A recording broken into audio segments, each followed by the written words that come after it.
હવે આજની મીટિંગ 17/11 ના રોજ જનજાગૃતિ ચિંતન શિબિર સમગ્ર આદિવાસી સમાજ દ્વારા આયોજિત આપણા આજના ચિંતન શિબિરમાં સામાજિક કાર્યક્રમ હોય, સામાજિક પ્રોગ્રામ હોય, જેથી આપણે થોડું સમાજ વિશે હું થોડીક વાત કરીશ અને અમારા નર્મદા કિનારે ના વિસ્તારમાં અનેક સમસ્યા છે તે બાબતે થોડી વાત કરીશ.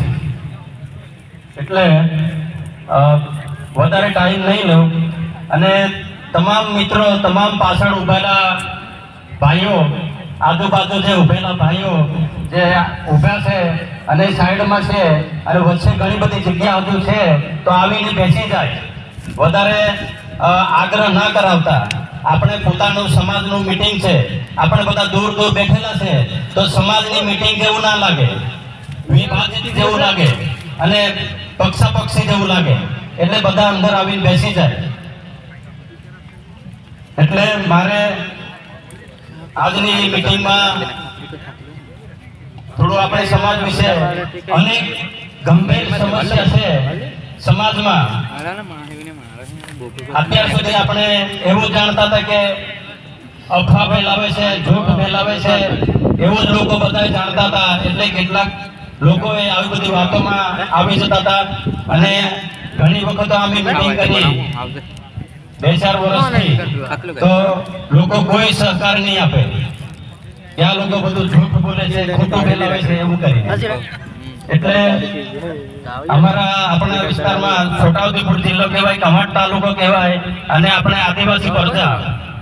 એટલે આપણે શાંતિથી એકબીજાને સહકારથી અને ટેકાથી અને હળી મળીને સાથ સહકારથી જીવાવાળી પ્રજા. ભલે અજાણા હોય, અભણ હોય અને ગરીબ હોય, પણ કોઈનું જૂઠું નથી લેતા, કોઈને આપણે નુકસાન નથી પહોંચાડતા.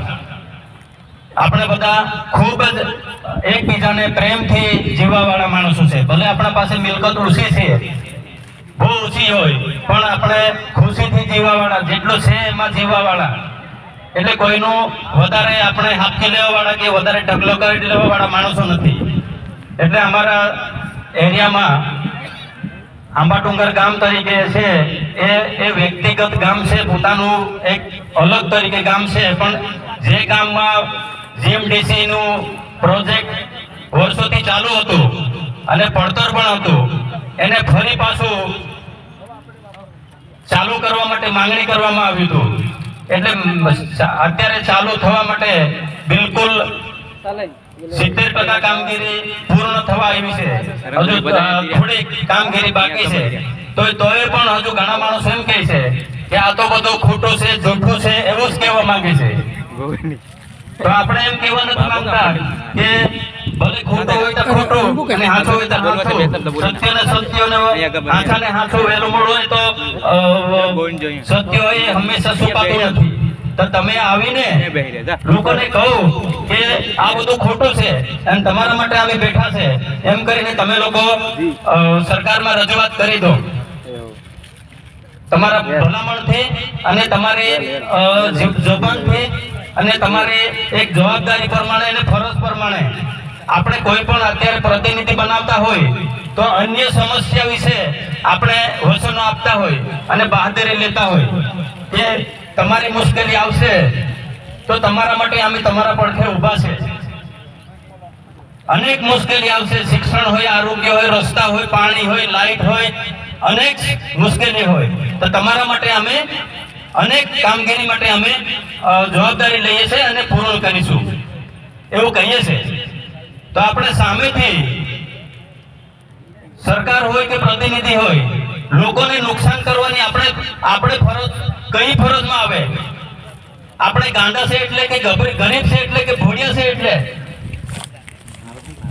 આપણને કેમ શોષણ કરવામાં આવે છે, કેમ નુકસાન કરવામાં આવે છે, એ આપણે જાણવાની જરૂર છે, જાગવાની જરૂર છે, એકતા કરવાની જરૂર છે, સંગઠન કરવાની જરૂર છે અને હજુ સંશોધન કરવાની જરૂર છે. એટલા માટે ભાઈઓ આપણને આવનારી સમયમાં ઘણું મોટું નુકસાન આવશે તો ખૂબ કાળજી રાખીને આપણે કોઈ પક્ષ પાર્ટી માટે કોઈ દુશ્મની નથી પણ આપણને જે નુકસાન કરે છે તેમના માટે કઈ રીતે સાખી લઈએ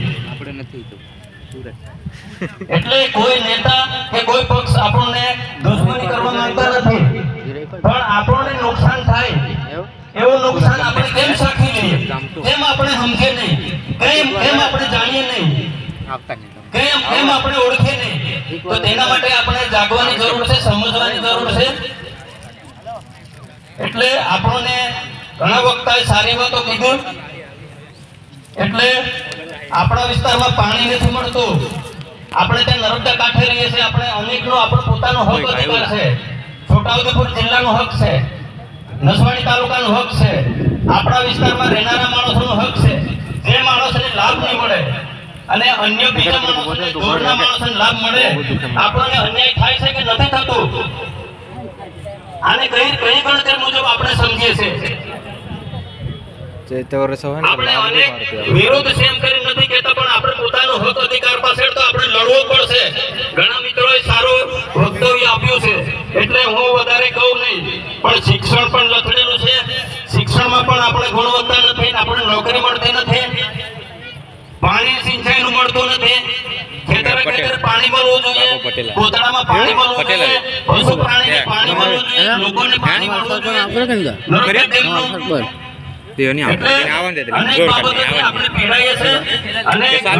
અનેક સમસ્યા છે અને ઘણી વખત અમે ખડલામાં પણ મીટિંગો કરી મોગરામાં પણ મીટિંગો કરી મોટી મોટી મીટિંગો કરી